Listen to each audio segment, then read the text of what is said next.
Alhamdulillah, wassalatu wassalamu ala rasulillah. Assalamu alaikum.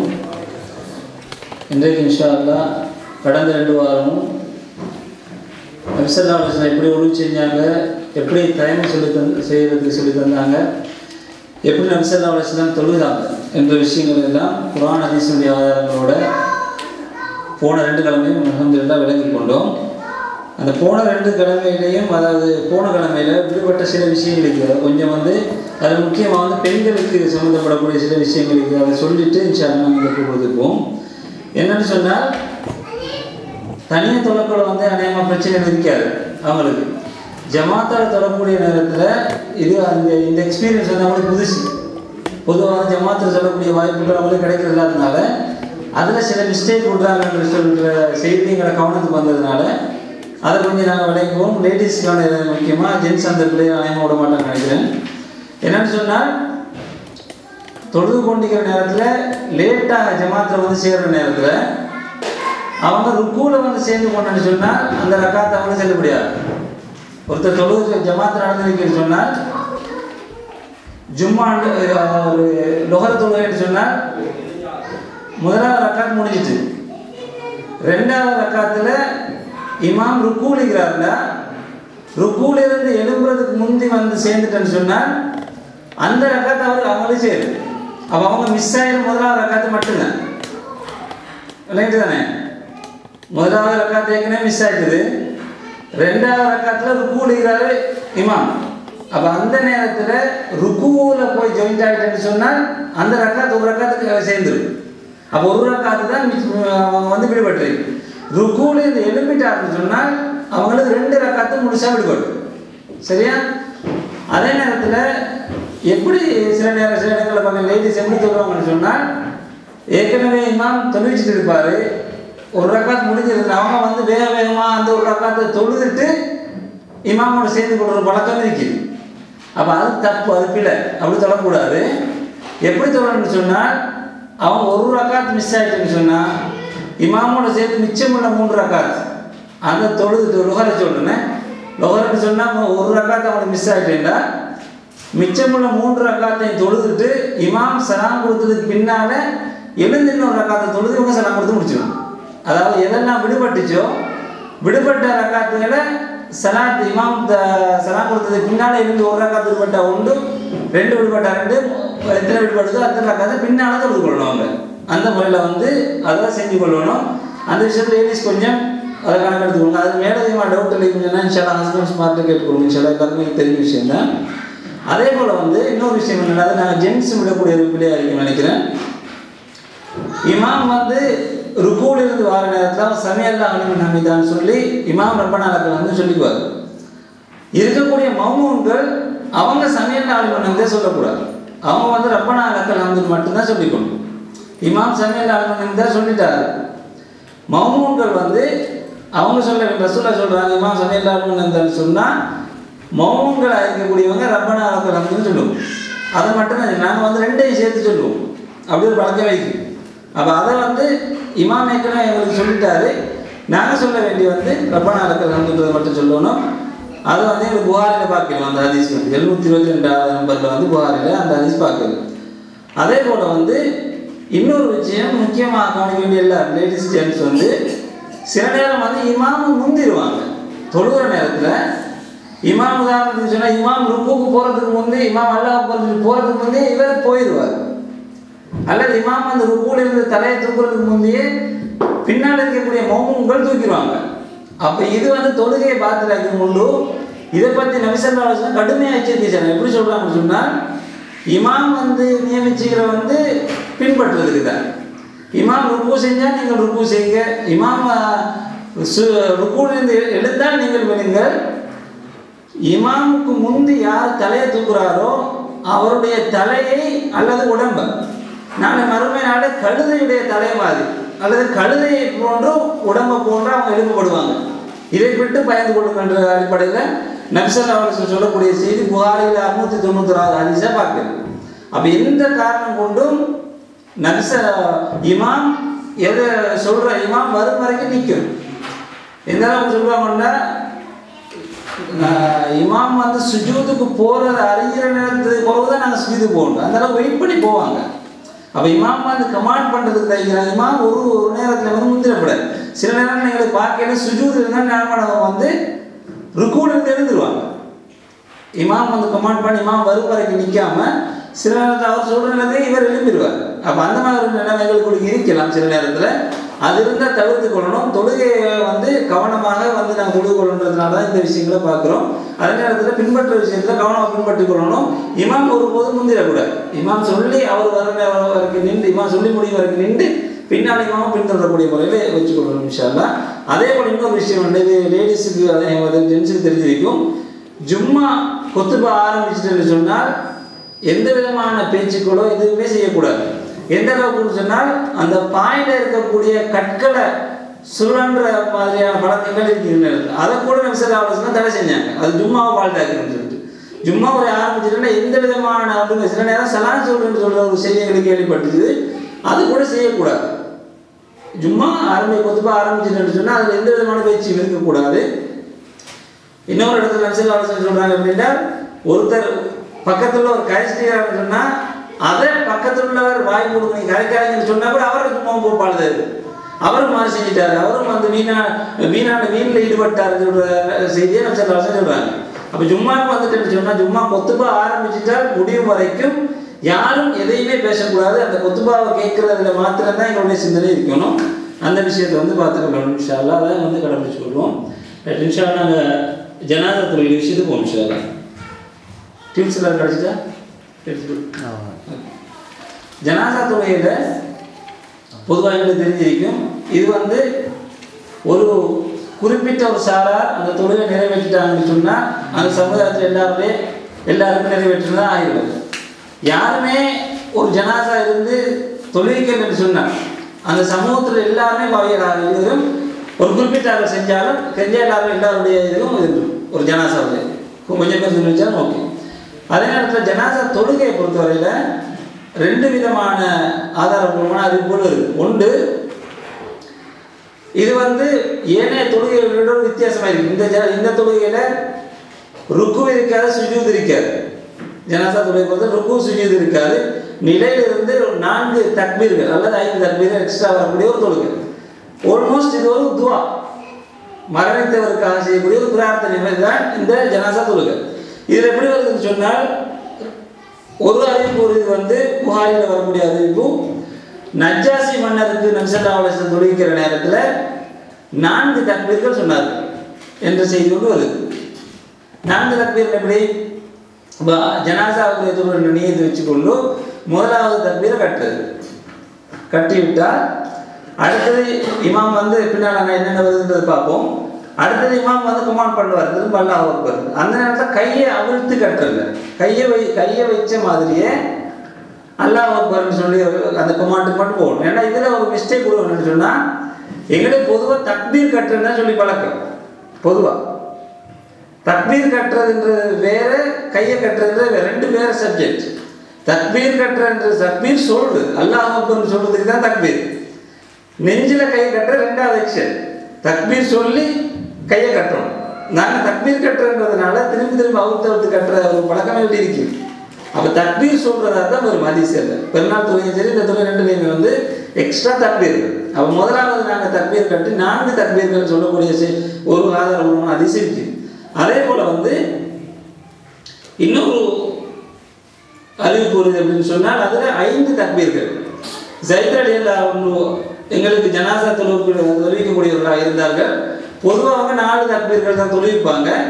ஆனால் ஒரு நாள் 5 தக்பீர்கள் சொல்லி தொழுவிச்சாங்க அப்படின்னு சொல்ற நேரத்தில் அப்போ அந்த அறிவிப்பாளர் என்ன செய்யறாரு வந்து போய் கேட்குறாரு, நீங்கள் பொதுவாக 4 தானே தொழுவிப்பீங்க, இன்னைக்கு 5 தக்பீர் சொன்னீங்கன்னு கேட்குற நேரத்தில் அப்போ ஸைத் ரலியல்லாஹு சொல்கிறாங்க வந்து இது ரசூலுல்லாஹ்வுடைய சுன்னத்தில் உள்ளது தானே, இது ரசூலுல்லாஹ் இப்படி செஞ்சுக்கிறாங்க அதனால நான் செஞ்சேன்னு சொல்லிட்டு. அப்போ ரெண்டும் வந்து ஆதாரபூர்வமானது. பழமையில் 4 தான் இருக்குது. அதனால் அதை கன்ஃபியூஸ் பண்ணிக்க வேண்டிய அவசியம் இல்லை. நான் 5 வேண்டிய தேவைகளுக்கு வராது. வேற வெளிநாடுகளிலே வேற ஊரில் எங்கேயோ போய்கிற நேரத்தில் அங்கே 5 தொழிச்சிட்டாங்கன்னு சொன்னால் நான் கன்ஃபியூஸ் பண்ணிக்கப்படாது. அதனால தான் வந்து இது வந்து பிள்ளையாக தொழிக்கிறாங்கன்னு தெரிஞ்சிக்க வேண்டிய ஒரு சந்தேகம் வந்துடப்படாதுன்றதுக்காக தான் இதுவும் இருக்குது. பொதுவாக வடமேல நாடு இருக்குது, அது ஆதாரபூர்வமான செய்தி. 5 எங்கேயாவது நடந்ததுன்னு சொன்னால் அதுவும் ஆதாரபூர்வமான செய்தி, அது ஒன்றும் பிரச்சனை இல்லை, அதை செஞ்சுக்கொள்ளலாம். அதே நேரத்தில் 7, 6, 7, 9 என்ற அறிவிப்புகள் சில இருக்குது, அது லைவ் பண்ண ஹதீஸ். அப்போ அது வந்து ஆதாரபூர்வமானது இல்லை, அது எடுத்துக்கொள்ளக்கூடாது. இது ரெண்டும் ஆதாரபூர்வமான ஹதீஸில் இருக்கிறதுனால இந்த ரெண்டையும் பார்த்துக்கொள்ளணும். அதே போல் தக்பீர்கள் எப்படி என்னென்ன சொல்லணும், இந்த 4 தக்பீர்களையும் அல்லது 5 தக்பீர்களையும் என்ன சொல்லணுன்றதுல வாங்கல. முதலாவது தக்பீர் கட்டினதுக்கு பின்னால், தக்பீர் சொல்லி கையை கட்டினதுக்கு பின்னால் அல்ஹம்து சூரத்துல் ஃபாத்திஹா ஓதும் என்ற செய்தி வருவது. இப்படி இப்னு அப்பாஸ் ரலியல்லாஹு அன்ஹு அவர்களின் பின்னால் ஒரு ஜனாசா தொழுகையில் கலந்து கொண்டேன். அவர்கள் அல்ஹம்து அத்தியாயத்தை இன்னொரு அத்தியாயத்தையும் எங்களுக்கு கேட்கும் அளவுக்கு சத்தமாக ஓதினார்கள். தொழுது முடித்ததும் அவர்களின் கையை பிடித்து கொண்டு இது பற்றி கேட்டேன். அதற்கு அவர்கள் இது நபி வழியும் உண்மையுமாகும். அல்ஹம்து சூரா ஓதி இன்னொரு சூறா ஓதி அவங்க சத்தமாக ஓதுறாங்க. பின்னால் சொல்கிறாங்க எப்படி சொல்லிட்டு, அப்போ சத்தமாக ஓதி சொல்கிறாங்க இது வந்து நபி வழியும் உண்மை, இப்படி தான் நபி ஸல்லல்லாஹு அலைஹி வஸல்லம் செஞ்சாங்கன்னு சொல்கிற விஷயத்தை சொல்கிறாங்க. இன்னொரு அறிவிப்புல ஒரு சொன்னால் முதல் தக்பீருக்கு பின்னால் அல்ஹம்து அத்தியாயத்தை மனதுக்குள் ஓதுவதும் பின்னர் 3 தடவை தக்பீர் கூறுவதும் கடைசியில் சலாம் கொடுப்பது நபி வழியாகும். ஏற்கனவே இப்னு அப்பாஸ் ரலியல்லாஹு அன்ஹு சத்தமாக ஓதினாங்கன்னு சொல்ற அறிவிப்பு வருது. இதில் வருது வந்து மனதுக்குள் ஓதினாங்க, இதுதான் நபி வழின்னு சொல்ற விஷயம் வருது. அடுத்த இன்னொரு ஹதீஸ்ல வருது எப்படின்னு சொன்னால், தல்ஹா ரலியல்லாஹு அன்ஹு அறிவிக்கக்கூடியது, நான் இப்னு அப்பாஸ் ரலியல்லாஹு அன்ஹு பின்னால் நின்று ஜனாசா தொழுதேன். அப்போது அவர் ஃபாத்திஹா அத்தியாயத்தை சத்தமாக ஓதினார். பிறகு நீங்கள் இதை நபி வழி என அறிந்து கொள்வதற்கு தான் இப்படி செஞ்சேன்னு சொல்றாங்க. இந்த இந்த என்ன ஓதணுன்றதை வந்து பின்னால் உள்ளவங்களுக்கு தெரியாமல் போயிடப்படாததுக்கு இதுதான் ஓதுறன்றதை நீங்கள் அறிஞ்சு கொள்ளணும். அதனால தான் இந்த மாதிரி சத்தம் போட்டு ஓதுன்றதை விளக்கம் கொடுக்குறாங்க. அப்போ அந்த ஜனாசா தொழுவிக்கிற நேரத்தில் சத்தம் போட்டு ஓத மாட்டாங்க, மனதுக்குள்ளான ஓதிக்கொள்ளணும், ஒவ்வொருத்தரும் தனித்தனியாக ஓதிக்கொள்ளணும். இது வந்து இப்னு அப்பாஸ் ரலியல்லாஹு அன்ஹு அதை மக்களுக்கு விளங்கணுன்றதுனால செஞ்சு காட்டினாங்கன்ற விஷயத்தை அவங்களே விளக்கி சொல்லியிருக்காங்க. அதனால் கன்ஃபியூஸ் பண்ணிக்க தேவையில்லை. முதலாவது தக்பீருக்கு பின்னால் சூரத்துல் ஃபாத்திஹா ஒரு சின்ன எங்களுக்கு தெரிஞ்ச சூறாவோடு ஓதிக்கொள்வது. ஆனால் இங்கே எங்களுக்கு வந்து அந்த சந்தர்ப்பம் கிடைக்காது. இங்கே பள்ளிகளுக்கு போனோம்னு சொன்னால் அவங்க ஃபாத்திஹா ஓத மாட்டாங்க. இங்கே பள்ளிகள் ஹனஃபியல் வந்து ஓத மாட்டாங்க. ஹனஃபியல் போனோன்னா முதலாவது தக்பீருக்கு பின்னால் அடுத்த தக்பீர் உடனே போயிடுவாங்க. அப்போ அது ஒரு அன்ஃபார்ச்சுனேட். எங்களுக்கு பள்ளிகள் தொழிக்கிறது எங்களுக்கு எது கிடைக்குதோ அதை செஞ்சுக்க வேண்டியது. ஆனால் எங்களுடைய நிலைமையில் வர நேரத்தில் அதுக்கு நாங்கள் என்ன மாதிரி இம்ப்ரூவ் பண்ணலாம்ன்ற விஷயங்களை பார்க்குறேன். ஜனாசா வந்து பள்ளியில் தான் தொழில்கொண்ட கடமை இல்லை, பள்ளியில் தொழிக்கலாம், வீட்டில் தொழிக்கலாம். நபி ஸல்லல்லாஹு அலைஹி வஸல்லம் வந்து கபிரிஸ்தானத்துலேயும் போய் தொழுதுகிறாங்க. உகதில் மரணிச்சவர்களுக்காக போய் அங்கே போய் தொழுதாங்க. அதே போல் வந்து பள்ளிவாசலை பூட்டி கொண்டிருந்த ஒரு பெண்மணி அவங்க மரணிச்ச செய்தி கொண்டு போய் அடைஞ்சிட்டாங்க. அதுக்கு பின்னால் நபி ஸல்லல்லாஹு அலைஹி வஸல்லம் அந்த இடத்துல போய் தான் தொழுகிறாங்க. கபிரிஸ்தானத்தில் போய் தான் தொழுகிற செய்தியெல்லாம் இருக்குது. இன்ஷா அல்லாஹ் அந்த நேரங்களில் பார்த்துக்கொள்ளும். அதே போல் இந்த 2 முறை, அப்போ முதலாவது தக்பீருக்கு பின்னால் ஒரு சூரா ஃபாத்திஹா ஒரு சூறா ஓதிக்கொள்வது. இரண்டாவது தக்பீருக்கு பின்னால் நபி ஸல்லல்லாஹு அலைஹி வஸல்லம் அவர்கள் மீது ஸலவாத் சொல்வது. எப்படி வருதுன்னா, அதாவது முதலில் இமாம் தக்பீர் கூறுவதும் பின்னர் முதல் தக்பீருக்கு பின் அல்ஹம்து அத்தியாயத்தை மனதுக்குள் ஓதுவதும் பின்னர் உள்ள தக்பீர்களில் குர்ஆனிலிருந்து எதையும் ஓதாமல் நபி ஸல்லல்லாஹு அலைஹி வஸல்லம் அவர்கள் மீது ஸலவாத் சொல்வது. ஸலவாத் கூறி இறந்தவர்களுக்காக தூய்மையான முறையில் துஆ கேட்பதும் சலாம் கொடுப்பதும் ஜனாசா தொழுகையில் நபி வழியாகும். அப்போ ரெண்டாவது உள்ள தக்பீருக்கு பின்னால் நபி ஸல்லல்லாஹு அலைஹி வஸல்லம் அவர்கள் மீது ஸலவாத் சொல்வது. அதில் தொழுகையில் வரக்கூடிய ஸலவாத் எங்களுக்கு தெரியும், அத்தியாயத்தில் வரக்கூடிய ஸலவாத், அந்த ஸலவாத் ஓதிக்கொள்ளலாம். அதே போல் வந்து 3வது 4வது தக்பீர்களுக்கு பின்னால் ஜனாசாவுக்காக பாவ மன்னிப்பு கேட்குறது, துவா கேட்குறது. அது 3வது 4வது ஏற்கனவே நாங்கள் அந்த பார்த்த ஹதீஸ்ல இறந்தவர்களுக்காக தூய்மையான முறையிலே துவா செய்யுது. இந்த துவா நபி ஸல்லல்லாஹு அலைஹி வஸல்லம் நிறைய துவாக்கள் ஜனாசாவுக்காக கற்றுத்தந்த துவாக்களின் புக் இருக்கக்கூடியவர்கள் ஜனாசா சட்டங்கள் புக் இருக்கும். அதில் ஆதாரபூர்வமான துவாக்கள் என்னென்ன வருதுன்றதை போட்டிருக்கிறோம். அதை இன்ஷால்லா வாங்கி அதில் உள்ள துவாக்களை பார்த்துக்கொள்ளும். அது போக எங்களுக்கு அரபுல கேட்க வேண்டியதை கேட்டுட்டு எங்களுடைய மொழியிலே வந்து அந்த ஜனாசாவுக்காக துவாக்களை கேட்டுக்கொள்ளலாம். எப்படி வருதுன்னு சொன்னேன்னா, ஒரு ஹதீஸ்ல இறந்தவர்களுக்காக தொழுகை நடத்தின அவர்களுக்காக துவாவை களப்பற்றதாக செய்யுங்கள் என்று நபி ஸல்லல்லாஹு அலைஹி வஸல்லம் சொன்னாங்க. இதுக்கு அறிஞர்கள் சொல்றது, ஒருத்தர் உளப்பூர்வமாக களப்பற்றதாக செய்யணும்டா அவர் உள்ளத்திலிருந்து அந்த விஷயம் வரணும்னு சொன்னால் அவர் விளங்கணும். அவருக்கு வந்து விளங்கணும்னு சொன்னால் அவருக்கு எந்த மொழியில் தெரியுமோ அந்த மொழியில் அவர் கேட்கலாம். அதனால உள்ளத்திலிருந்து கேட்க வேண்டி இருக்கிறதுனால நீங்கள் இந்த நம்சலாச இந்த துவா கற்றுத்தந்தாங்க அதையும் கேளுங்க. கேட்டுட்டு உள்ளத்திலிருந்து நீங்கள் வந்து உங்களுடைய மொழிகளை வந்து அந்த ஜனாசாவுக்கு என்னன்னு சொன்னால், ஒருத்தர் மரணிச்சுட்டாங்க அவருக்காக செய்யக்கூடிய கடைசி ஒரு நன்மை, முஸ்லீம் ஒரு சகோதரனோ சகோதரி மரணிச்சுட்டேன்னு சொன்னால் அதுக்கு பின்னால் அவருக்கு நாங்கள் எங்களால் எதுவுமே செய்யாது. அவள் மரணிக்கிற நேரத்தில் எங்களால் எவ்வளோ மேக்சிமம் அவங்களுக்கு துவா செய்யணும், அழுது அது உள்ளத்திலிருந்து விளங்கி அந்த அவருடைய மருமை வெற்றி பெற்றணும் என்ற அடிப்படையில் அந்த துவாக்களை செய்யணுன்ற விஷயத்தை பார்ப்போம். அப்போ அதே போல் கடைசியாக வந்து சலாம் கூறுறது. இதில் நபிசல்லா ஒரு ஹதீஸ் வருது சொன்னால், நபிகள் நாயகம் ஸல்லல்லாஹு அலைஹி வஸல்லம் அவர்கள் 3 காரியங்களை செய்து வந்தனர். அவற்றை மக்கள் விட்டுவிட்டனர். மற்ற தொழுகையில் சலாம் கொடுப்பது போல் ஜனாசா தொழுகையில் சலாம் கொடுப்பது அம்மூன்றில் ஒன்றாகும். இதில் ஒரு வழிமுறை ஒரு பக்கம் தான் சலாம் கொடுக்கணும்னு சொல்ல ஒரு செய்தி சில இடங்கள்ல இருக்குது. எங்களுக்கு ஊரில் அது இருந்திருக்காது, இங்கேயும் இல்லை, ஆனால் எங்கள்கிட்ட அப்படி ஒரு செய்தி இல்லை. சில இடங்களில் வந்து ஒரு பக்கம் தான் சலாம் கொடுப்பாங்க. அப்போ ஆயிஷா ரலியல்லாஹு அன்ஹா அறிவிக்கக்கூடிய செய்தி என்னன்னு சொன்னால், நபி ஸல்லல்லாஹு அலைஹி வஸல்லம் அவர்களுடைய காலத்தில் 3 விஷயம் இருந்துச்சு. அது மக்கள்கிட்ட வந்து நபி ஸல்லல்லாஹு அலைஹி வஸல்லம் செஞ்சு வந்தாங்க, மாற்றிட்டாங்கன்னு சொல்கிறாங்க. அதில் ஒன்று தான் தொழுகைக்கு எப்படி சலாம் கொடுப்பாங்களோ அதை போல ஜனாசாவுக்கு சலாம் கொடுக்குறோம். தொழுகையில் நாங்கள் 2 பேரும் தான் சலாம் கொடுக்குறோம்.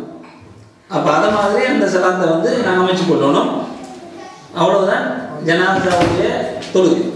அப்போ இந்த தொழுகையை வந்து நாங்கள் விளங்கி மனதை வச்சுக்கொண்டோம்னு சொன்னால் எங்களுக்கு அது வந்து பிரயோசனம் இருக்குது. தொழுகை போகிறது எவ்ரி டைம் அதை ரிமைண்ட் பண்ணுவாங்க. எங்களுக்கு தெரிஞ்சிருந்துன்னு சொன்னால் தெரியாதவங்க சொல்லிக் கொடுக்கவும் மேலும் அதே நேரத்தில் வந்து அந்த ஜனாசா தொழுகை இருந்தாலும் உள்ளத்துக்கு எடுத்து விளங்கி தரக்கூடிய ஒரு வாய்ப்புகளே கிடைக்கும் என்ற விஷயத்தை இன்ஷா அல்லாஹ் பார்த்துக்கொள்ளணும். இது சம்பந்தமாக ஜனாசா தொழுகை சம்பந்தமாக மாத்திரம் ஏதாவது சந்தேகங்கள் இதில் சொன்ன விஷயத்தில் ஏதாவது இருக்குமான்றாலும் சரி, அல்லது தவிர வேறு ஏதாவது விஷயம் இருந்தாலும் குயிக்காக கேட்டுக்கொள்ளுங்க இன்ஷா அல்லாஹ். அதுக்கு பின்னால் நாங்கள் மற்ற விஷயம் அடுத்த பெருநாட்டுடைய விஷயம் இன்ஷா அல்லாஹ்.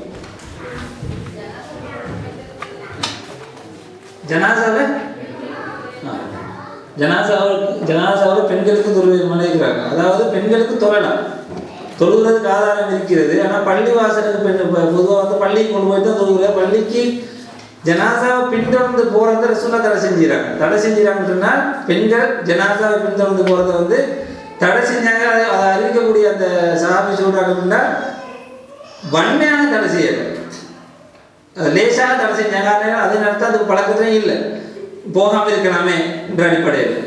ஆனால் தொழுகிறதுக்கு ஆதாரம் இருக்கு அப்படின்னு சொன்னால் இப்னு அப்பாஸ் ரலியல்லாஹு அன்ஹு நினைக்கிறேன், ஆயிஷா ரலியல்லாஹு அன்ஹா சொல்கிறாங்க அப்படின்னா ஒரு ஹதீஸ் வருது அப்படின்னா, சாத் இப்னு அபி வக்காஸ் நினைக்கிறேன், சரியா சஹாபியோட பேர் ஞாபகம் நான் சொல்கிறேன், சொல்கிறேன். அவங்களுடைய ஜனாசாவை தொழுவிக்கிறதுக்கு ஆயிஷா ரலியல்லாஹு அன்ஹா சொல்கிறாங்க பள்ளியில் வச்சு தொழுவிங்க. அப்போ இருக்கக்கூடிய சஹாபாக்கள் சொல்கிறாங்க வந்து இருக்கக்கூடியவங்க சொல்கிறாங்க பள்ளி அதை ஒரு கொஞ்சம் பள்ளியில் தொழிக்க வேண்டாம் அப்படின்ற அடிப்படையில் சஹாபாக்கள் சொல்கிற நேரத்தில் ஆயிஷா ரலியல்லாஹு அன்ஹா சொல்கிறாங்க வந்து, உங்களுக்கு ஞாபகம் இல்லையா ரசூலுல்லாஹ் ஒரு சஹாபியுடைய பேரை சொல்கிறாங்க, இன்னாருடைய ஜனாசாவை பள்ளியில் வச்சு தொழுவிச்சாங்க என்ற விஷயத்தை என்னன்னு சொன்னால், ஆயிஷா நாயகி அவங்க தொழுவதுக்காக தான் பள்ளியில் வச்சு தொழுவிக்க. அப்போ தான் அவங்களுக்கு பின்ன அவங்க பள்ளியோட சேர்ந்து ஆயிஷா ரலியல்லாஹு அன்ஹா வீடு இருந்துச்சு. அது ஒரு செய்தி பார்க்கணும். அதே போல் வந்து அபூ தல்ஹா ரலியல்லாஹு அன்ஹு அவங்களுடைய மகன் மரணிச்ச நேரத்தில் நபி ஸல்லல்லாஹு அலைஹி வஸல்லம் அவங்கள வரச்சொல்லி அனுப்புகிறாங்க, வீட்டுக்கு வரச்சொல்லி அனுப்பி அப்போ நபி அவங்க வந்ததும் வந்து வீட்டில் வச்சு தொழுகை நடத்துகிறாங்க. வீட்டில் வச்சு அவங்களுக்கு அந்த பிள்ளைக்கு தொழுகை நடத்துகிறாங்க. அந்த தொழுகையில் முதலாவது நபி ஸல்லல்லாஹு அலைஹி வஸல்லம் இருந்தாங்க, பின்னால் அபூ தல்ஹா ரலியல்லாஹு அன்ஹு இருந்தாங்க, அதுக்கு பின்னால் அபூ தல்ஹா ரலியல்லாஹு அன்ஹு அவங்களுடைய மனைவி உம்மு சுலைம் ரலியல்லாஹு அன்ஹா அவங்க இருந்து தொழுதாங்கன்ற செய்தி வந்து எங்களுக்கு அதிர்ச்சியில் பார்க்குது. அப்போ ஜனாசா தொழில் பெண்களே கலந்து கொள்ளலாம், அது பிரச்சனை இல்லை. வாய்ப்புகள் கொஞ்சம் குறைவாக இருக்குன்னு நினைக்கிறோம் அந்த சமூகத்தில். வீட்டுகள் நம்ம தொழிக்கிற சந்தர்ப்பங்கள் கிடைச்சின்னு சொன்னால் தொழுது கொள்ளலாம். தொழுகிறது வந்து அப்படிலாம் தொழுகிறதுக்கு ஆதாரம் இருக்கு. ஜனாசா தொழுகையை வந்து யார் தொழுவிக்கிறதுக்கு பொருத்தமானன்ற அடிப்படையில் உறவினர்கள் தான் தொழுவிக்கணுமா அல்லது இருக்கக்கூடிய உலமாக்கள் தான் தொழுவிக்கணுமான்ற அடிப்படையில் இருக்கிறாங்க. நபி ஸல்லல்லாஹு அலைஹி வஸல்லம் சொல்கிறாங்க, யார் எந்த ஒரு மனிதரும் இன்னொரு மனிதனுடைய குடும்பத்தினர் விஷயத்தில் வந்து அவருடைய அதிகாரத்திலையும் வந்து நீங்கள் இமாமத் செய்யலாம். ஒருத்தருடைய குடும்ப விஷயத்தில் அவருடைய அதிகாரத்துக்கு உட்பட்ட விஷயத்தில் வந்து நீங்கள் இமாமத் செஞ்சிருவாங்க, நீங்கள் தலைமை தாங்கிடுவாங்க. அப்போ எந்த ஒரு ஜனாசாவை பொறுத்தவரை என்னுடைய தகப்பன்னா நான் தான் உரிமை, என்னுடைய குடும்பத்தோட தங்கன்னா நான் என்னுடைய உரிமை. அது நான் தான் தொழிக்கிறதுக்கு தகுதியான ஆள். அந்த இடத்துல நான் தொழில் கேளான்னு சொல்லி கொடுத்துருச்சுன்னா பிரச்சனை இல்லை, அந்த வரக்கூடியவர்கள் இருக்கக்கூடியவர்கள் கொடுக்கலாம். இல்லைன்னு சொன்னால் பொருத்தம் வந்து அந்த குடும்பத்தில் உள்ளவர்கள் வாரிசுகள் தொழிக்கிறது. அது இன்னொரு செய்தியை பார்க்கல என்னன்னு சொன்னால் ஜனாசா தொழில துவா. ஏண்ட வாப்பாக்கு நான் துவா கேட்குற மாதிரி இன்னொருத்தர் கேட்க மாட்டேன், கேட்கல. ஏண்ட வாப்பா மறந்துச்சுன்னு சொன்னால் நான் கேட்குறேன் என் உள்ளத்திலிருந்து அழுது புறநாங்கள் வாப்பாவுடைய உள்ள அந்த இறக்கத்தில் அதிகமாக துவா கேட்பேன், அந்த உள்ள தூய்மையாக இருக்குமாறு. இன்னொருத்தருக்கு வந்து அது ஒரு 3-10 அதாவது சாதாரணமான ஒரு மனிதர் இருந்தா எல்லாருடைய சேர்த்து அவர் பார்ப்பார். இந்த தந்தை என்ற அந்தஸ்து வராது, குடும்பத்தில் ஒரு அந்தஸ்து வந்து அவர் கொடுக்க மாட்டார், கொடுக்கல. பொதுவாக ஒரு நிலை ஒரு மனிதனுடைய. ஆகவே குடும்பத்தில் உள்ளவர்கள் தொழிக்கிறதே பொருத்தமான. அதனால இந்த ஜனாசா தொழில்களை வந்து நாங்கள் கற்றுக்கொள்ள வேண்டுன்றதுக்கு காரணம் என்னன்னு சொன்னால் அப்படி ஒரு சந்தர்ப்பம் மாற நேரத்தில் எங்களுக்கு வந்து எங்களுக்கு 3 பேர் தொழிக்கிறது எங்களுக்கு தெரிஞ்சிருந்தா. அண்மையில் நாங்கள் இந்த ஜனாசா துறையோட தேர்தலை ப்ரோக்ராம்ல நாங்கள் இதை செஞ்சோம். இந்த ப்ரோக்ராம் எங்களுக்கு தேர்தலை கூட செஞ்சோம். அதில் வந்து எங்களுடைய சகோதரர் ஒருத்தர் இங்கிருந்து அவருடைய தாய் மரணிச்சதுனால ஸ்ரீலங்கா போனார். அவர் அங்கே போய் அவர் தான் அந்த ஜனாதாவை தொழிச்சார். அப்போ அந்த பாக்கியம் அவருக்கு கிடைச்சி போயிட்டு வந்து அவர் சொன்ன செய்தி என்னென்னா அந்த படிக்க போயிட்டு இப்படி ஒரு பாக்கியம் எனக்கு கிடைச்சி, எங்கள் உண்மைக்கு தொழிக்கிறதுக்கு ஒரு சந்தர்ப்பம் எனக்கு கிடைச்சதுன்னு தெளிவாக இருந்தாங்க. அப்போ அதனால நாங்கள் தொழிக்க முயற்சிக்கணும். எனக்கு ஒரு தொழுகையை கூட தொழிக்க தெரியாதுன்னு சொன்னால் ஒரு சாதாரண தொழுகையை கூட தொழிக்க தெரியாத முஸ்லீமாக நான் இருக்கணுமா? அப்படிதானே? முஸ்லீம்கள் வந்துட்டு அடிப்படையான ஒரு விஷயம். அப்போ அந்த தொழுகையை நாங்கள் கொஞ்சம் தெரியாது கொஞ்சம் படித்தா விலகி கொண்டோம்னு சொன்னால் என்னுடைய குடும்பத்தோட நான் போய் நிற்கிறேன். அது வந்து நாங்கள் இங்கே வந்து எங்களுக்கு இது நான் கண்ட்ரவர்ஷியல் பண்ணுறதுக்கு சொல்லலை, சில விஷயங்கள் விலை கொள்ளுன்றதுனால. நீங்கள் எங்களுக்கு தெரியும் அண்மையில் ஒரு 2 வருஷம் இருக்கிற ஒரு சகோதரர் மரணிச்சாருங்க. அப்போ அவருடைய அங்கிள் ஒருத்தர் துபாயிலிருந்து வந்திருந்தார். அவர் கொஞ்சம் வந்து மார்க்கத்தை படித்தவர் நினைக்கிறேன். அப்போ அவர் பள்ளிவாசல் வச்சு கேட்குறாரு, நான் என்னுடைய மகனை தொழிக்கும். அவர் தான் உரிமை வரைஞ்சவர், அவர் தான் தொழிக்கக்கூடிய தகுதி உடையவர் அவர் தான். ஆனால் பள்ளிவாசலில் கொடுக்க மாட்டாங்க, மறுத்துட்டாங்க. இல்லை என்னுடைய மகன் தொழிக்கும். அப்போ இதை நான் கொஞ்சம் விலைக்கு கொண்டோம்னு சொன்னால் எங்களுடைய எல்லாருக்கும் இந்த எக்ஸ்பீரியன்ஸ் வரப்போகுது. நாங்கள் முந்துவாங்க, எங்கள் குடும்பத்தில் இன்னொருத்தர் முந்துவாங்க. அந்த மாதிரி ஒரு நேரத்தில் நாங்கள் வந்து தெரிஞ்சு வச்சு கொண்டோம்னு சொன்னால் நாங்கள் எங்களுடைய ஜனாசா தொழுவதுக்கு வந்து வசதியாக இருக்கும். அது ஒரு நல்ல ஒரு முறையாகவும் இருக்கும். சார் வேற என்ன வைக்கிறா ஒழுவெடுக்க இல்லையா? ஒழு சம்பந்தமானது பேசக்கூடாதுன்னு பேசக்கூடாதுன்னு இல்லை, அதனால் பேசுகிறேன். ஜனாதா சம்பந்தமாக இருந்துச்சுன்னா ஒழு சம்பந்தமாக எல்லாம் கடைசி வீக்கில் இருந்துச்சா நெக்ஸ்ட் வீக்கில் எல்லாம் சமரைஸ் பண்ணுவோம். இன்ஷால்லா கடை எல்லாத்தையும் முடிச்சு சமரைஸ் அதில் முக்கியமான கேட்டு இன்ஷால்லா ஜனாசா சம்பந்தமாக ஏதாவது இருந்தால் அதை வந்து கேட்டுவா குடிச்சு முடிக்கும். அப்போ எனக்கு அடுத்த வந்து போயிருக்கு.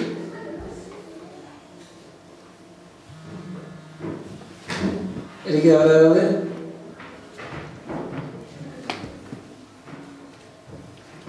ஓகே. நாங்கள் இன்ஷால்லா அடுத்த போவோம். நான் அந்த ஏற்கனவே சொன்ன அந்த ஆயிஷா ரதியல்லாஹு அவங்க பள்ளியில் தொழில் வந்து சாத் இப்னு அபி வக்காஸ் ரதியல்லாஹு அவங்களுடைய மரண செய்தி. ரைட் ரைட்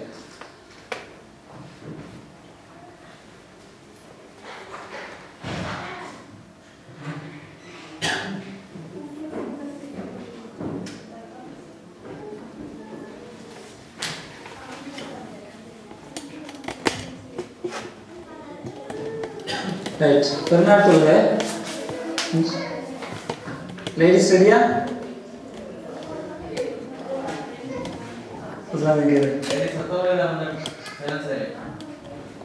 ரைட் நான் நெக்ஸ்ட் ப்ரோக்ராமுக்கு போவோம். என்னமா இருந்தால் எழுதிவீங்க இல்லாட்டி வந்து நெக்ஸ்ட் வீக் எடுக்கலாம். இது முடிய டைம் இருக்கு இன்ஷால்லா கேட்டுருவோம். எழுதி முடிஞ்சு இந்த வீக்காக முடிஞ்சிடும். முடிய கொஞ்சம் டைம் இருக்கு இன்ஷால்லா கேட்டுருவோம். இன்ஷால்லா ரைட் பெருநாள் தொழுகை எல்லாரும் டியூப்ஸ் கிடச்சிங்க. டியூப்ஸே பார்க்கணும் தானே. பெருநாள் தொழுகை சம்பந்தமாக முதலாவது எழுத்துக்கிற வந்தவங்களுக்கு தெரிஞ்ச விஷயமா இருந்தாலும் ஆதாரப்பூர்வம் பார்த்துக்கொள்வதற்காக பொதுவாக நோம்பு பெருநாளாக இருந்தாலும் சரி ஹஜ்ஜு பெருநாளாக இருந்தாலும் சரி நபி ஸல்லல்லாஹு அலைஹி வஸல்லம் அவங்க திடலில் போய் தான் தொழுதாங்க. திடலில் தான் தொழுவாங்கன்ற விஷயத்தை வந்து இந்த ஹதீஸில் கொண்டு வந்து 2009 புகாரில் வரக்கூடிய 956. அப்போ திடல் தொழுகை அல்ஹம்துலில்லாஹ் போன வருஷம் ஆரம்பிக்கப்பட்டு இந்த வருஷம் நாங்கள் புக் பண்ணியிருக்கின்றோம். திடலில் போய் சொல்கிறது தான் சுன்னா. அதில் எந்த அளவுக்கு அது வலியுறுத்தப்பட்டிருக்குன்னு சொன்னால் எங்களுக்கு தெரியும். மஸ்ஜிதுல் நபவியில் தொழுதுன்னு சொன்னால் ஒரு ரக்காத்து தொழுது 1000 மடங்கு நன்மை. அதே போல் மஸ்ஜிதுல் ஹராம்ல தொழுதுன்னு சொன்னால் கௌபாவில் ஒரு ரக்காத்து தொழுதுன்னா 1,00,000 ரக்காத்து தொழுதுக்குரிய நன்மை. அதே போல் மஸ்ஜிதுல் முகத்தஸ் அதில் தொழுதுன்னு சொன்னால் ஒரு ரக்காத்துக்கு 500 மடங்கு. அப்போ இந்த நன்மை எல்லாம் விட்டு நம்ம செல்லாமல் சொல்கிறாங்க, இதை விட்டு வெளியே வந்து நீங்கள் திடலில் தான் தொழணும் என்ற ஒரு வழிமுறை தான் நம்ம செல்லாமல் அவ்வளோ முக்கியத்துவப்படுத்துகிறாங்க. அப்போ இந்த ஒரு வழிமுறையை நாங்கள் என்கரேஜ் பண்ணி இது வந்து இந்த நபி வழியை இந்த சுண்ணா வந்து நிலைநாட்டணும். பள்ளிகளில் பெருநாள் தொழுகை நடக்காத அளவுக்கு இந்த சுண்ணாவை வளர்க்கணும் என்ற விஷயத்தை வந்து நாங்கள் விலகிக் கொள்ளணும். அதே போல் இந்த தொழுகை சம்பந்தமான பெருநாள் தொழுகைக்கு முந்தி விலகிக் கொள்ள வேண்டிய சில விஷயங்கள், தொழுகைக்கு முன்னால் உள்ள விஷயங்கள்ல நோன்பு பெருநாள் பொறுத்தவரை நபி ஸல்லல்லாஹு அலைஹி வஸல்லம் தொழுகைக்கு முன் சாப்பிட்டு போவாங்க. சாப்பிட்ற விஷயத்துல நாங்கள் வந்து என்ன செஞ்சு போகணும்னு சொன்னால், பொதுவாக நோம்பு பிடிக்கிறதுக்கு எழும்பக்கூடியவர்களுக்கு பெருநாள் காலையில் கொஞ்சம் தூங்கிடுவோம். பஜ்ரை போயிட்டு வந்து தூங்கக்கூடிய வழக்கம், சில பேர் பஜ்ரை இல்லாமல் தூங்கக்கூடிய வழக்கம் இருக்கும் பெருநாள் தானே சொல்லி. அப்போ அந்த நிலையை விட்டோம்னு சொன்னால் இந்த சுண்ணாக்கள்லாம் எனக்கு மிஸ் ஆயிடும். சரியா தொழுவ டைமுக்கு தான் ஓடி வரக்கூடிய நிலைமை இருக்கும். அப்போ ஃபஜ்ருக்கு சரியாக போயிட்டோம்னு சொன்னால் ஃபஜ்ர் தொழுவதற்கு பின்னால் முதலாவதாக நாம் வந்து சாப்பிட்டுட்டு தான் தொழுகைக்கு போகக்கூடியதை நபி ஸல்லல்லாஹு அலைஹி வஸல்லம் சொன்னார். சொன்னால் அனசதையில் அவங்க அறிவிக்கிறாங்க, சில பேரிச்சம்பழங்களை உண்ணாமல் நோன்பு பெருநாள் தொழுகைக்கு நபி ஸல்லல்லாஹு அலைஹி வஸல்லம் அவர்கள் புறப்பட மாட்டார்கள். அதே ஒற்றைப்படை இன்னொரு அறிவிப்பு ஒற்றைப்படத்தினால் அதாவது 1 அல்லது 3, 5, 7 ஒற்றைப்படை நபி ஸல்லல்லாஹு அலைஹி வஸல்லம் உண்ணுவார்கள் என்ற செய்தி. இன்னொரு செய்தி எப்படி வருதுன்னு சொன்னால், நோன்பு பெருநாள் தினத்தில் நபி ஸல்லல்லாஹு அலைஹி வஸல்லம் அவர்கள் உண்ணாமல் தொழுகைக்கு புறப்பட மாட்டார்கள். ஹஜ் பெருநாளில் வந்து குர்பானுக்கு பின்னால சாப்பிடுவாங்கன்ற செய்தி வருது. அப்போ இது ஒரு சுண்ணாவாக இருக்கிறதுனால நாங்கள் இந்த முறையில் கவனமாக டைம் வச்சு கடைசி நேரத்தில் லேட்டாக்கி கொள்ளாமல் சரியாக சுபத்துக்கு பள்ளிக்கு போகக்கூடியவர்கள் ஆகிட்டோம்னு சொன்னால் சுபத்தோட நல்லா பிளென்டி ஆஃப் டைம் இருக்குமே. டைமுக்கு சாப்பாடு முடிச்சுட்டு பள்ளிக்கு நேரத்தோடு வந்து பெருநாள் தொழுகைக்கு போகக்கூடிய வாய்ப்பு கிடைக்கும். அந்த ஒரு சுண்ணாவை பார்த்துக்கொள்ளணும். அதே போல் வந்து நபி ஸல்லல்லாஹு அலைஹி வஸல்லம் இன்னொரு வழிமுறை இருந்துச்சு அப்படின்னு சொன்னால், பெருநாள் தொழுகைக்கு போகிற நேரத்தில் ஒரு வழியால் போய் இன்னொரு வழியால் வருவாங்க. அது எங்களுக்கு கொஞ்சம் அது வசதி வாகனத்தில் போகிறதுனால அது ஒரு சுண்ணா. நாங்கள் எந்த ஒரு ரைட் ஹேண்ட் சைடில் போனோம்னு சொன்னால் வரக்கூடிய நேரத்தில் லெஃப்ட் ஹேண்ட் சைடில் வந்தோம்னா சரி, அதாவது ரவுண்டில் வந்த ரைட்லேயே திருப்பி வந்தாலும் அதே ரூட்டில் வராமல் வேறு ரூட்டில் வராது. அதுவும் நபி ஸல்லல்லாஹு அலைஹி வஸல்லம் காட்டி தந்த சுண்ணா. ஜாபிர் ரலியல்லாஹு அன்ஹு சொல்கிறாங்க, பெருநாள் வந்து விட்டால் நபி ஸல்லல்லாஹு அலைஹி வஸல்லம் அவர்கள் போவதற்கும் வருவதற்கும் பாதைகளை மாற்றிக்கொள்வார்கள். போகிற வார பாதையில் ஒரு பக்கத்தில் பண்ணி ஒரு பக்கத்தில் வருவாங்க. அந்த ஒரு செய்தியை பார்க்குது. அதே போல் பெருநாள் தொழுகையில் வந்து பாங்கோ இக்காமத்து இருக்காது. சாதாரண மற்ற தொழுகை போன்று பாங்கு இக்காமத்து இருக்காது. ஜாபிர் ரலியல்லாஹு அன்ஹு சொல்கிறாங்க, நோன்பு பெருநாளிலும் ஹஜ் பெருநாளிலும் பாங்கு சொல்லப்படுவதில்லை. அதே போல் இன்னொரு அறிவிப்பில் வருதுன்னா, இரு பெருநாள் தொழுகை பாங்கும் இக்காமத்தும் இல்லாமல் ஒரு தடவை அல்ல, 2 தடவை அல்ல, பல தடவை நபி ஸல்லல்லாஹு அலைஹி வஸல்லம் நான் தொழுதுள்ளேன். ஜாபிர் பின் சமுரா ரலியல்லாஹு அன்ஹு அறிவிக்கிறார். இது வந்து பொதுவாக எங்களுக்கு தெரிஞ்ச செய்தி, பாங்கு இக்காமத்து இருக்காது. அதே போல இந்த பெருநாள் தொழுகையை பொறுத்தவரை முன்பின் சுண்ணத்து இல்லை. பெருநாள் தொழுகைக்கு முன்னுக்கும் சுண்ணத்தான தொழுகை இல்லை, பின்னாலே சுண்ணத்தான தொழுகை இல்லை. அப்படி எதுவும் தொழுதக்கூடாது. இப்னு அப்பாஸ் ரலியல்லாஹு அன்ஹு சொல்றாங்க, நபி ஸல்லல்லாஹு அலைஹி வஸல்லம் அவர்கள் 2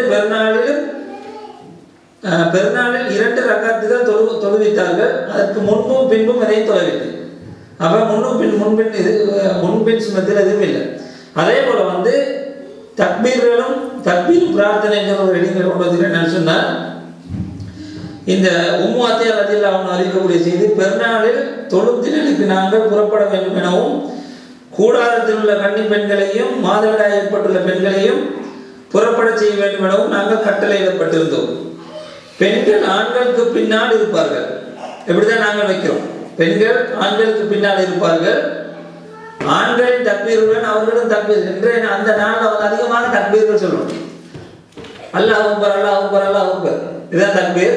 அல்லாஹ் அக்பர்னு சொல்லிக்கொண்டே இருக்கணும். அதை பெண்கள் ஆண்கள் சொல்லுவாங்க, பெண்களும் சொல்லிக் கொள்வாங்க. அவரவர் வந்து அவங்களுக்கு சத்தம் போட்டுறாம அவர் வந்து கேட்கக்கூடிய முறையில் அல்லாஹ் அக்பர் என்று அந்த நாள் ஃபுல்லாக நாங்கள் தக்பீர்களில் ஈடுபடணும். அது ஆண்கள் தக்பீர் சொல்லுவாங்க, நாங்களும் தக்பீர் சொல்லிக் கொள்வோம். ஆண்களுடைய துவாவோட நாங்களும் துவா கேட்டுக்கொள்வோம் என்ற செய்தியை வந்து உம்மு அத்தியாரத்தில் அறிவிக்கிறோம். அந்த நாள் அந்த பெருநாட்டில் போய் உட்கார்ந்தாலும் அதிகமாக தக்பீர்களை சொல்லிக் கொள்வது, அதே போல துவா கேட்டுக்கொள்வது, ரெண்டு விஷயத்தையும் வந்து நாங்கள் கடைபிடிச்சு கொள்ளணும். இது புகாரில் 971 ஹதீஸாக பார்க்கிறோம். அதே போல தொழுமுறையை பொறுத்தவரையில் இந்த பொதுவாக ஜும்மா தொழுகிறோமே, கிட்டத்தட்ட ஜும்மா 2 ரக்காத். இந்த ஜும்மா தொழுகிற மாதிரியே தான் சின்ன ஒரு வித்தியாசம் என்னன்னு சொன்னால், தக்பீர்கள் கொஞ்சம் இடையில கூடும். முதலாவது ரக்காத்தில் 7 தக்பீர்கள் எக்ஸ்ட்ரா சொல்லப்படும், 2வது ரக்காத்தில் 5 தக்பீர்கள் எக்ஸ்ட்ரா சொல்லப்படும். அதாவது இப்போ முதலாவது நாங்கள் தக்பீர் தஹரீமா சொல்லி தக்பீர் நெஞ்சில் கையை கட்டுறோம்னு சொன்னால், அதுக்கு பின்னால் மஜ்ஜித் அல்லது அல்லாஹ் வாயில் வாயில் அந்த துவா ஓதிட்டு இமாம் வந்து 7 தக்பீர் சொல்லுவார். அதுக்கும் நாங்கள் ஏற்கனவே சொன்ன கையை விழுத்து கட்ட வேண்டியதில்லை. அல்லாஹ் அக்பர் அல்லாஹ் அக்பர் அல்லாஹ் அக்பர் அப்படி 7 தடவை சொல்லுவார். நாங்களும் மனதுக்குள்ளார மெதுவாக வந்து 7 தடவை தக்பீர் சொல்லி கொடுக்குறது. தக்பீர்களுக்கு இடையில எதையும் நபி ஸல்லல்லாஹு அலைஹி வஸல்லம் ஓதுறது கட்டுத்தரல. தக்பீருக்கு இடையில வந்து ஊர்ல எல்லாம் வந்து சுப்ஹான கலிமா ஓதி கொள்வாங்க. அப்படி ஒரு வலிமை இல்லை, அதை ஒரு ஆதாரபூர்வமான செய்தி ஒன்றும் இல்லை. அப்படி தக்பீர் சொல்றாங்க, 7 தக்பீர்கள் அதிகப்படுத்திடுறாங்க. அதுக்கு பின்னால வந்து சூரா ஃபாத்திஹா ஓதப்படும், அதுக்கு பின்னால் ஒரு சூறா ஓதப்படும், அதுக்கு பின்னால் நோமலா மற்ற தொழுகைகளில் எல்லாம் வந்து நோமலா இருக்கு. அதுக்கு பின்னால் 2வது ரக்காத்துக்கு வந்ததுக்கு பின்னால் 5 தக்பீர்கள் சொல்லப்படும். அதுக்கும் ஏற்கனவே சொன்ன மாதிரி 5 தக்பீர்கள் பின்னால் வந்து அந்த சூறாக்கள் ஓதி தொழுகை முடிக்கப்படும். 2 விஷயம் தான். முதலாவது ரக்காத்தில் 7 தக்பீர்கள், 2வது ரக்காத்தில் 5 தக்பீர்கள் வந்து அதிகப்படுத்தப்படும். இது நாங்கள் ஊர்ல இருந்து வந்தாங்க நோமலை. ஏன்னா ஊர்ல வந்து ஷாஃபி மதுஹபை பின்பற்றக்கூடியவர்கள் அவங்க இந்த விஷயத்தை சரியா பின்பற்றுறாங்க. 7 5 வந்து அந்த அந்த ஆதாரபூர்வமான ஹதீஸை வந்து எடுத்து அவங்க செய்யறாங்க. இங்கே தொழுதவர்கள் இங்கே பள்ளியில் போய் பார்த்தோம்னா 3 தான் சொல்லுவாங்க. 3 தக்பீர் தான் வந்து ஹனஃபிகள் சொல்லுவாங்க. அது வந்து ஆதாரபூர்வமான செய்தி இல்லை. அப்போ இங்கே எங்களுக்கு வந்து மறந்துருக்கு. ஏன்னா நாங்கள் மிச்ச நாள் வந்து இப்படி தான் தொழுதுகிட்டு இருந்தால இங்கே பள்ளிகள் இந்த மாதிரி தான் தொழுகிறாங்க. அந்த விஷயத்தை இவங்க பிள்ளை விட்டுக்கிறாங்க, இவங்க சரியாக எடுத்துக்கிறாங்க. அப்போ அது சரியாக இருந்தால் அதை கண்டினியூ பண்ணிக்கிறேன். அந்த ஒரு விஷயத்தை எப்படி வருது ஹதீஸ் அப்துல்லா பின் அமர் பின் அல் ஆஸ் ரலியல்லாஹு அன்ஹு அறிவிக்கிறாங்க, பெருநாள் தொழுகையில் முதல் ரக்காத்தில் 7 தக்பீர்கள், மற்ற ரக்காத்தில் 5 தக்பீர்கள் கூற வேண்டும், அதற்கு பிறகு கிராத் ஓத வேண்டும் என்று நபி ஸல்லல்லாஹு அலைஹி வஸல்லம் அவர்கள் கூறினார்கள் என்ற செய்தி வந்து அபூதாவுத் 971வது ஹதீஸாக ஆதாரபூர்வமாக பதிவு செய்யப்பட்டிருக்கு. இது சம்பந்தமான இன்னும் நிறைய ஹதீஸ் வருது, ஒன்றை தான் கோட் பண்ணிக்கிறோம். வேறு அறிவிப்புகள் வருது, அதில் ஆதாரபூர்வமான செய்திகள் இல்லை வந்து அபூதாவுத் மாத்திரம் வந்து கோட் பண்ணிக்கிறோம். அப்போ அந்த விஷயம் வந்து இது ஆதாரபூர்வமானது. மற்ற செய்திகள் 3 வந்து ஆதாரபூர்வமான ஹதீஸ்ல இல்லை. அதே போல வந்து பெருநாள் தினத்தை பொறுத்தவரையில் அது கொண்டாடக்கூடிய ஒரு நாளாக இருக்கு, அது எங்களுடைய செலிப்ரேஷன். அப்போ அதை வந்து அதிகமாக நாங்கள் இஸ்லாம் அனுமதிக்கப்பட்ட வழிமுறைக்குள்ள கொண்டாடக்கூடிய முறையெல்லாம் வச்சுக்கொள்ளணும். எங்களுடைய நண்பர்களை சந்திச்சு கொள்வது, அதே போல் வந்து பிள்ளைகளாக இருந்தாலும் அவங்க அதை என்ஜாய் பண்ணுறதுக்கு என்ன செய்ய எங்களுக்கு அந்த நாள் வந்து கொண்டாடக்கூடியது. மற்ற மருத்துவர்களை பார்த்தோம்னு சொன்னால் அவங்களோட பண்டிகைகள் கொண்டாடுவாங்க, ஆனால் அது மற்றவர்களுக்கெல்லாம் டிஸ்டர்ப் பண்ணக்கூடிய முறையிலையும் அது ஒரு ஜாலியத்தான் நம்ம நடவடிக்கைகள் அதில் இருக்குது. அப்படியான முறைகளை இஸ்லாம் கற்றுத்தரல. இஸ்லாம் எதை அனுமதிச்சிருக்கிறதோ அந்த முறையில் எல்லாம் வச்சு அந்த பிள்ளைகளை சந்தோஷப்படுத்தணும். நாங்களும் இருக்கக்கூடிய சகோதரர் எல்லாரும் சகோதரர்கள் எல்லாரும் இந்த பெருநாளை கொண்டாடக்கூடிய முறையில் அமைச்சுக்கொள்ளணும். இது சம்பந்தமாக வரக்கூடிய 2 செய்தியை பார்ப்போம். ஆயிஷா ரலியல்லாஹு அன்ஹா சொல்லி காட்டுறாங்க, ஒரு பெருநாளின் போது சூடான் நாட்டவர்கள் போர்க்கருவிகளையும் கேடயங்களையும் வைத்து விளையாடி கொண்டிருந்தார்கள். நபி ஸல்லல்லாஹு அலைஹி வஸல்லம் அவர்கள் தாமாகவோ அல்லது நான் கேட்டதற்காகவோ நீர் பார்க்க ஆசைப்படுகிறாயா என கேட்டார்கள். நான் ஆம் என்றேன். அவர்கள் என்னை தமக்கு பின்புறமாக என் கன்னம் அவர்களின் கன்னத்தில் படுமாறு நிற்க வைத்தனர். பிறகு அவர்களை நோக்கி, அர்பிதாவின் மக்களே, விளையாட்டை தொடருங்கள் என்று கூறினார்கள். நான் பார்த்து சலித்த போது உனக்கு போதுமா என்று கேட்டார்கள். நாம் ஆம் என்றேன். அப்படியான நீ உள்ளே கொண்டு சொன்னார். அதாவது வந்து இந்த மாதிரி விளையாட்டு நடக்குது, அது வந்து போர் செய்யக்கூடிய அளவுக்கு யுத்த பயிற்சி மாதிரியான விளையாட்டு நடக்குது. பெண்கள் போய் பார்க்குறாங்க, நபி ஸல்லல்லாஹு அலைஹி வஸல்லம் அவங்களுடைய மனைவியை கூப்பிட்டு நடக்காங்க பார்க்குறதுக்கு, அவங்களுக்கும் அந்த என்ஜாய் பண்ணுறதுக்கு வாய்ப்பு கொடுக்குறாங்க. அப்போ அது ஒரு நபி ஸல்லல்லாஹு அலைஹி வஸல்லம் அடுத்தது முன்மாதிரி அன்றைய நாள் கொண்டாடப்படும். அதான் அடிப்படையாக சொல்லக்கூடிய விஷயம். அன்றைய நாள் வந்து எல்லாரும் மனதை விட்டு அதை என்ஜாய் பண்ணி சந்தோஷப்படக்கூடிய ஒரு நாளாக இருக்கிற விஷயத்தை பார்க்குறோம். இன்னும் சொல்ல போனால் நபி ஸல்லல்லாஹு அலைஹி வஸல்லம் சில தடை செய்த விஷயங்களை கூட தடை செஞ்சிருக்கக்கூடிய பொதுவாக தடை செஞ்ச விஷயத்த அந்த பெருநாள் தினத்தில் சில விஷயங்கள் அனுமதிச்சாங்க நபி ஸல்லல்லாஹு அலைஹி வஸல்லம். அதுக்கு ஒரு செய்தியை பார்க்கல. ஆயிஷா ரலியல்லாஹு அன்ஹா அவங்க சொல்லக்கூடிய செய்தி தான், புவாஸ் எனும் பழமையான போர் பற்றி அன்சார்கள் புனைந்தவற்றை அன்சார்களைச் சேர்ந்த 2 சிறுமிகள் என் முன்னே பாடிக்கொண்டிருந்த போது அபூபக்கர் ரலியல்லாஹு அன்ஹு வந்தார்கள். அவர் சிறுமியரும் பாடகிகள் அல்ல, அல்லாஹ்வின் தூதருடைய இல்லத்தில் ஷைத்தானின் இசை கருவிகளா. அதாவது இசை வந்து இஸ்லாம் வந்து தடை செய்யுது. அதனாலதான் அபூபக்கர் சித்திக் ரலியல்லாஹு அன்ஹு கேட்குறாங்க, வந்து அல்லாஹ்வுடைய தூதர் வீட்டிலேயே ஷைத்தான் இசை கருவியா ரெண்டு கேட்குறாங்க. 2 வகையான வித்தியாசம். இசை பொதுவாக தடை செய்யப்பட்டிருக்குது. அது நபி ஸல்லல்லாஹு அலைஹி வஸல்லம் அவங்களோட வீட்டில் பெருநாள் தினத்தில் வந்து இசை கருவிகள் பயன்படுத்தப்படுது. அப்போதான் அபூபக்கர் சித்திக் ரலியல்லாஹு அன்ஹு கேட்குறாங்க, வந்து ரசூலுல்லாஹ் வீட்டிலேயே வந்து ஷைத்தானுடைய இசையா அப்படின்னு கேட்ட நேரத்தில் இது நடந்தது ஒரு பெருநாளின் போதாகும். அப்போது நபி ஸல்லல்லாஹு அலைஹி வஸல்லம் அபூபக்கரை, ஒவ்வொரு சமுதாயத்துக்கும் பெருநாள்கள் உள்ளன, இது நம்முடைய பெருநாளாகும் என்று சொன்னார். அப்போ ஒவ்வொரு சமுதாயத்துக்கு இருக்கிற மாதிரி எங்களுடைய பெருநாளை கொண்டாடுறாங்க, விட்டுருக்கு பெருநாள் தானே. ஆனால் இது இன்னொரு விஷயம் விளங்கிக் கொள்ளும், அந்த இசைக்கருவிகள் சொன்னது இன்றைக்கு உள்ள இசைக்கருவி அல்ல. இது சம்பந்தமாக ஒரு சந்தேகம் வந்து பேராசிரியர் அப்பாஸ் அலி அவங்களோட நாளைக்கு வரும்போது டிஸ்கஸ் பண்ணிட்டு வந்தேன். இப்போ அவங்க சொன்ன கருவி என்னன்னு சொன்னால் தஃபா, அந்த ஒரு சைடு ஓப்பன் தஃப்னா அந்த மாதிரியான ஒரு கருவி தான் அவங்க பயன்படுத்துவாங்க. அது அனுமதிக்கப்பட்ட அந்த மாதிரி அது கூட தடைன்றதுதான் இதில் வழங்க. இந்த ஹதீஸ்ல பெருநாளில் அவங்க அதை அடித்து இந்த பாடிக்கொண்டிருந்தாங்கன்னு சொன்னால் அதை விட்டுருக்கேன்னு சொல்லிட்டு நம்ம இது என்னதுக்கு சொல்றேன்னு சொன்னா, அந்த பெருநாள் ரிலாக்ஸா ஃப்ரீயா என்ஜாய் பண்றதுக்கு அதாவது என்ஜாய் பண்ண வேண்டிய ஒரு நாள் என்றதுக்கு ஒரு ஆதாரமாக தான் செய்தியில வந்து கொண்டு வந்துக்கிறோம். ஆக அந்த நாளை நாங்கள் எல்லாரும் வந்து மனதுக்குள்ளால யாராவது கோபதாபங்கள் இருந்த எல்லாத்தையும் கலைந்து எல்லாரும் சகோதர வாஞ்சியோட இந்த பெருநாளை நாங்கள் நல்ல முறையில் கொண்டாடணும். அதுக்காகத்தான் இந்த மாதிரி பெருநாளை வந்து எப்படி செஞ்சிருக்கோம்னு சொன்னால், காலையில் 8 மணிக்கு எழுந்தா பெருநாள் தொழுகை எளியா தரணும். எவ்வளோ எளியா தரணும் அவ்வளோ எளியா தரணும். 8 மணிக்கு ஹோல் புக் பண்ணிட்டோம். வரக்கூடிய சகோதரர்கள் சகோதரிகள் எல்லாருமே 8 மணிக்கு முன்னாக வந்துருங்க. 8 மணிக்கு அந்த இடத்துக்கு வந்துட்டா தான் எங்களுக்கு தொழுகை நேரத்துக்கு ஆரம்பிச்சிரு. அப்போ தொழுகை ஆரம்பிச்சதுக்கு பின்னால் இன்ஷா அல்லாஹ் வரக்கூடிய சகோதரர்கள் சகோதரிகள் அப்படியே 3 மணி வரைக்கும் நாங்கள் புக் பண்ணிக்கிறோம். போல லஞ்ச் ஏற்பாடு செய்யப்பட்டிருக்கிறது.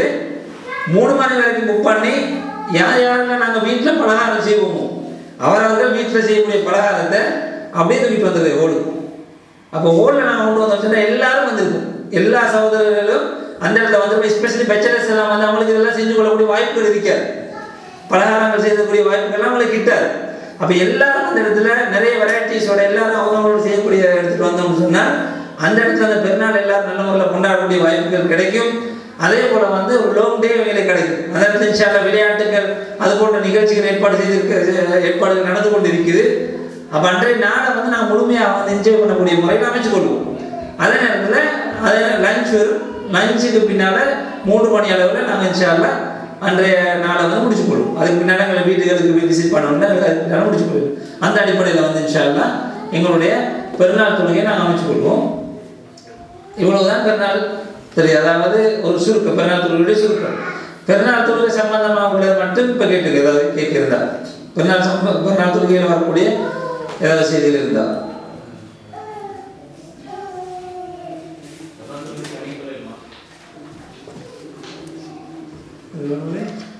பெருநாள் தொழுகை தனி சொல்லுமா?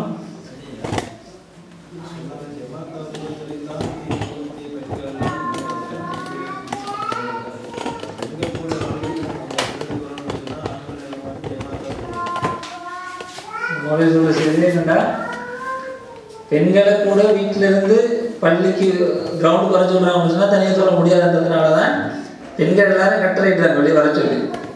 அதில் இன்னொரு விஷயம் என்னென்னு சொன்னால் திடலில் தொழுவதங்களுக்கு தெரியும். சில பெண்களுக்கு தொல்ல முடியாத நிலையில் இருப்பாங்க. அவங்களுக்கு கூட பள்ளி போயிடலாம், பள்ளி வரைச்சா அவங்க கூட அந்த விஷயத்தை மிஸ் பண்ணக்கூடாது. அவங்க மற்ற எல்லாத்துலையும் கலந்து கொள்ளலாம், தொழுகை தவிர துவாக்களை கலந்து கொள்ளலாம். அதே போல் வந்து தக்பீர் சொல்லிக் கொள்ளலாம். அவங்களுடைய மற்ற நிகழ்ச்சி எல்லாத்தையுமே கலந்து கொள்ளலாம், தொழுகை தவிர. அதனால தனியாக தொழக்கூட பள்ளியில் வரிசையில் வந்து தொழுகிறத திடலில் வந்து தொழுகிறத.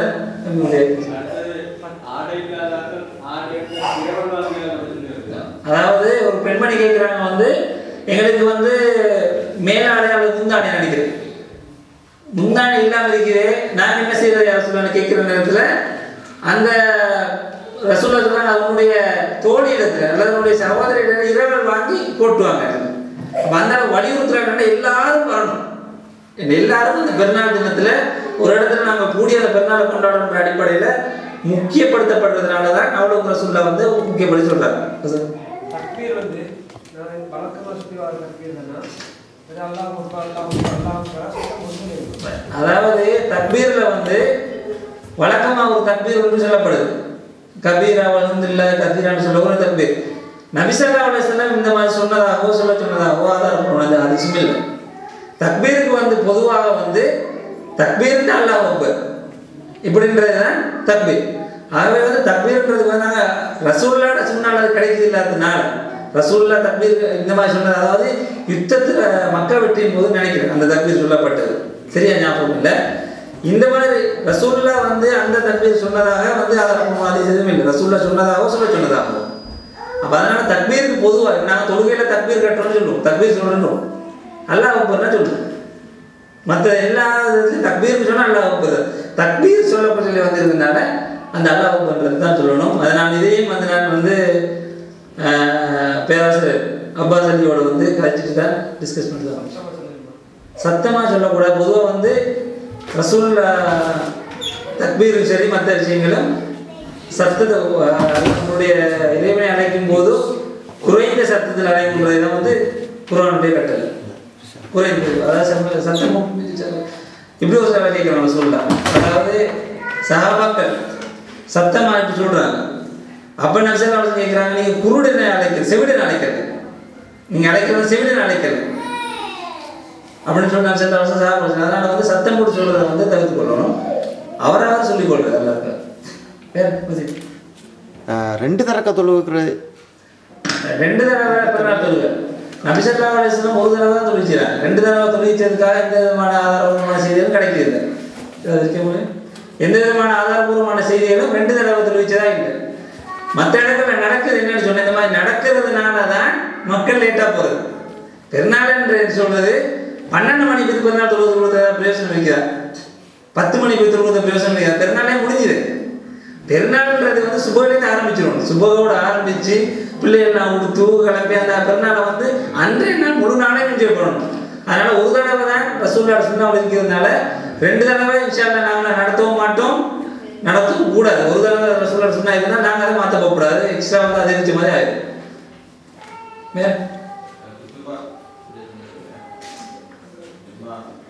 அதாவது பெருநாள் குத்துபாவுக்கும் ஜும்மாவும் குத்துபாவுக்கும் ஒரு வித்தியாசம் இருக்கு. என்னன்னு சொன்னா பொதுவாக ஜும்மாவில் கொத்துபாவுக்கு பின்னால் தொழுகை நடத்தப்படும்.